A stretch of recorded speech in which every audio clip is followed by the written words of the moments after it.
Hello વિદ્યાર્થી મિત્રો, હું તમારું માનવ ક્લાસીસમાં ફરી હાર્દિક સ્વાગત કરું છું. તો ચાલો આપણે ગાલા સ્વાધ્યાય પોથીનો પાઠ ધોરણ 7 નો પાઠ 11 માં ગુજરાતીનો જોવાનો છે. તો ફટાફટ આપણી ચેનલને વધુ વખત શેર કરો અને એને પણ કહો આપણી ચેનલ ઉપર આઈડિયલ અને ગાલા બંને સ્વપોથીના વિડીયો જોવા મળશે ધોરણ 6, 7 ને 8 ના. તો આપણી ચેનલને ફટાફટ લાઈક એન્ડ સબસ્ક્રાઇબ કરવાનું ભૂલતા નહીં અને બીજાને પણ શેર કરવાનું ભૂલતા નહીં. ચાલો પાઠ 11મો જોઈએ આપણે. એનું નામ તો કે વાગે છે રે વાગે છે. એના લેખક કોણ છે? તો કે મીરાબાઈ. હવે આપણે એના વિકલ્પ જોઈ તો કે વૃંદાવનના માર્ગમાં શ્રી કૃષ્ણ શાના દાણ માગે છે? તો કે દધી, એટલે એને દહીં કહેવાય. શ્રી કૃષ્ણના મુખ પર શું બિરાજે છે? તો કે મોરલી.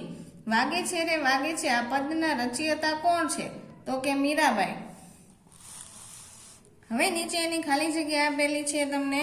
વૃંદાવનમાં વાગતી મોરલીનો નાદ ખાલી જગ્યામાં ગાજે છે? તો કે ગગન.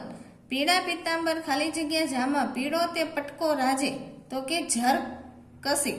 કાને તે ખાલી જગ્યા મસ્તક કે મુગટ મુખ પર મોરલી શોભે છે? તો કે કુંડળ. હવે તમને એક વાક્યના ઉત્તર આપવાના કીધા છે. તો એનો પહેલો પ્રશ્ન આપણે જોઈ. આકાશમાં શાનો અવાજ ગાજી રહ્યો છે? તો કે શ્રી કૃષ્ણએ વગાડેલી મોરલીનો અવાજ આકાશમાં ગાજી રહ્યો છે. વૃંદાવનમાં શું રચાયું છે? તો કે વૃંદાવનમાં રાસ રચાયો છે. વૃંદાવનની કુંજ ગલીમાં શ્રી કૃષ્ણ શું કરે છે? તો કે વૃંદાવનની કુંજ ગલીમાં શ્રી કૃષ્ણ થનક થનક થઈ નાચે છે. મીરાબાઈ કોના ગુણ ગાવાનું કહે છે? તો કે મીરાબાઈ ગિરિધર શ્રી કૃષ્ણ પ્રભુના ગુણ ગાવાનું કહે છે. શ્રી કૃષ્ણના દર્શનથી શું થાય છે? તો કે શ્રી કૃષ્ણના દર્શનથી આપણા સર્વે દુઃખ ભાગે છે. ચાલો હવે આપણે 2-3 વાક્યનો પ્રશ્ન જોવાનો છે. તો પહેલો પ્રશ્ન, એમાં એક જ પ્રશ્ન છે. તો કે શ્રી કૃષ્ણ વનરાવનને રસ્તે જનારા પાસે શા માટે દાણ માગે છે?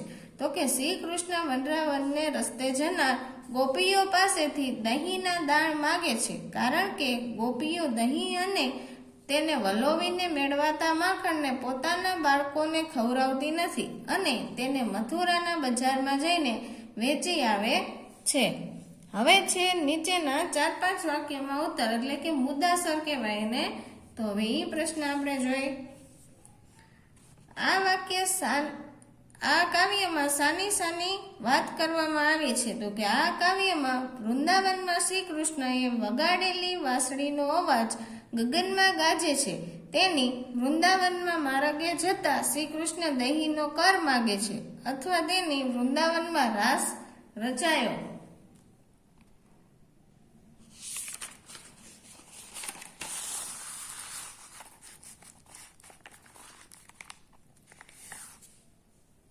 તેથી શ્રી કૃષ્ણએ પહેરેલા પિત્તાંબર ઝરકસી જામા અને પીળા પટકાની, શ્રી કૃષ્ણના કાનમાં કુંડળ, મસ્તકે મુગટ અને મુખ પર મોરલી બિરાજે છે તેની, અને વૃંદાવનની કુંજ ગલીમાં શ્રી કૃષ્ણ થનક થનક થઈ નાચે છે તેની વાત કરવામાં આવી છે. હવે કાવ્યના આધારે વર્ણન લખવાનું છે. તો વનરાવન વિશે આપણે એમાં કહેવાનું છે. તો શું છે વનરાવન? તો કે જોઈ હાલો. વનરાવન એટલે શ્રી કૃષ્ણની વિચરણ ભૂમિ. આ વનરાવનમાં શ્રી કૃષ્ણ ભગવાનને બાલ લીલાઓ કરી હતી. આ વનરાવનને સ્વર્ગ કરતા પણ અધિક પૃથ્વીની કીર્તિને વધારી છે.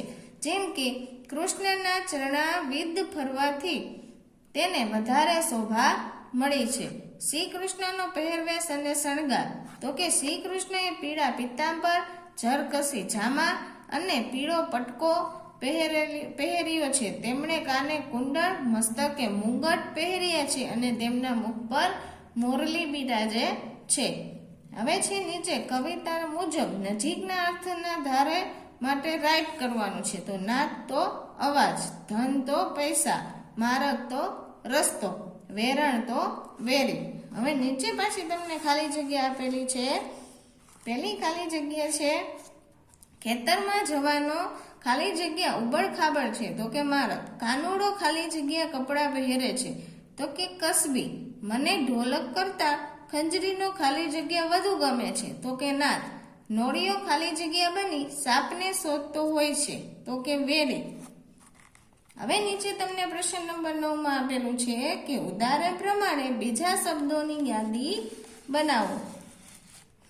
તો છે અહીંયા ગિરીને ધારણ કરનાર તો કે ગિરિધર, ધનુષને ધારણ કરનાર તો ધનુર્ધર અને બંસીને ધારણ કરનાર તો કે બંસીધર. હવે નીચે તમને પેરેગ્રાફ આપેલો છે એટલે વાર્તા જેવું છે, આપણે ડાયલોગ કઈ એના જેવું સંવાદ. તો એના ઉપરથી તમારે આ વિકલ્પોના જવાબ આપવાના છે. તો પેલું છે શાળાએ જવાનું મોડું થશે એમ પાર્થ શા માટે કહે છે તો કે નેહા પડી જવાથી. અક્ષયે નેહાના ઘરે સમાચાર આપવાનું કહ્યું કારણ કે તો કે નેહાની ઈજાની પણ ઘરના લોકોને કરવી જરૂરી છે. પાર્થની જગ્યાએ તમે હો તો શું કરો તો કે અક્ષયની વાત ન સાંભળો. હવે છે જોડણી સુધારો, તે આપણામાં લખીને આપેલી છે, તમે જોઈ શકો છો. જો વૃંદાવનમાં વ નીચે આમ કરવાનું છે, પછી મોરલીમાં આમાં લને રસવાય છે, આમાં શું કરવાની છે લને દીર્ઘાય. હવે છે અહીંયા દધી, દધીમાં ધને શું આવશે રસવાય. પછી પિતાંબર છે તો પિતાંબરમાં બધું એમ જ છે પણ પને રસવાય એની જગ્યાએ શું કરવાનું છે પને દીર્ઘાય. ગિરિધરમાં બંનેને દીર્ઘાય આપેલી છે, આપણે બંનેમાં શું કરવાની છે રસવાય. ચાલો નીચે આપણે જોઈએ હવે પ્રશ્ન નંબર 12. એમાં છે શબ્દોના બે સમાનાર્થી શબ્દો લખો. જો પરીક્ષામાં તમને સૂચનામાં એમ લખેલું હોય કે બે સમાનાર્થી લખો તો જ તમારે 2 લખવાના થાય, અને ખાલી એમ કે સમાનાર્થી લખો તો 1 માર્કમાં તો તમને અડધા માર્કમાં 1 પૂછાય, 2 સમાનાર્થી લખવાનો હોય તો 1 માર્કમાં 1 સમાનાર્થી પૂછશે. ચાલો હવે આપણે એ સમાનાર્થી જોઈએ. પહેલું છે વન, તો એમાં આવશે જંગલ અને અરણ્ય. માર્ગ તો રસ્તો અને પથ. દાન તો કર અને જકાત. મંડપ તો ટોળું અને સંઘ. મુખ તો મોં અને ચહેરો. જો એક સમાનાર્થી લખવાનો હોય તો તમે આમાંથી કોઈ પણ તમને સહેલો લાગે એ સમાનાર્થી લખી શકો છો. આ ખાસ વાતનું તમારે યાદ રાખવાનું છે. ને એમ કે 2 સમાનાર્થી તો ફરજિયાત તમારે 2 સમાનાર્થી લખવા જ પડશે, નકર તમારે પરીક્ષામાં અડધો માર્ક તે લોકો કાપી નાખશે. ચાલો નીચે પ્રશ્ન નંબર 3 જોઈએ આપણે. તે તમને આપેલું છે કે નીચેના શબ્દ સમૂહ માટે એક શબ્દ લખો. પહેલું છે તુલસીનું પ્રાચીન વન તો કે વૃંદાવન. પછી છે મોટા ઘેરવાળો એક જાતનો અગરખો એટલે એ કે જામો. પછી લતા મંડપમાંની જવા આવવાની સાંકડી શેરી તો કે કુંજ ગલી. ગિરી એટલે કે પર્વત, તે ધારણ કરનાર એટલે ગિરિધર. હવે નીચે તમને પ્રવૃત્તિઓ આપેલી છે. એમાં શું કીધું છે, આ કાવ્ય સાંભળ્યા પછી તમારા મનમાં કેટલાક પ્રશ્નો થશે, તે તમારા શિક્ષકને પૂછવાના છે તમારે. તો કે પહેલું છે શ્રી કૃષ્ણને વહાલો ગિરધર એવા કયા નામે સંબોધવામાં આવે છે, તો કેટલાય લાલો કહેતા, પછી અલગ અલગ નામથી બધાય બોલાવતા. એ તમારા સર શિક્ષકો હોય તો એને પૂછવાનું.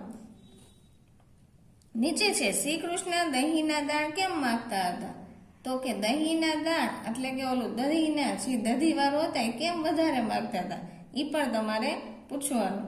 ચાલો આ વિડીયોને આપણે અહીંયા વિરામ આપશું. તો ફટાફટ તમારા ફ્રેન્ડને પણ જાણ કરજો કે આપણે ગાલા સ્વાધ્યાય પોથીના પણ વિડીયો નાખીએ છીએ, તો એ પણ જોવે અને બીજાને પણ શેર કરે, અને તમે પણ લાઈક એન્ડ સબસ્ક્રાઈબ કરવાનું ભૂલતા નહીં.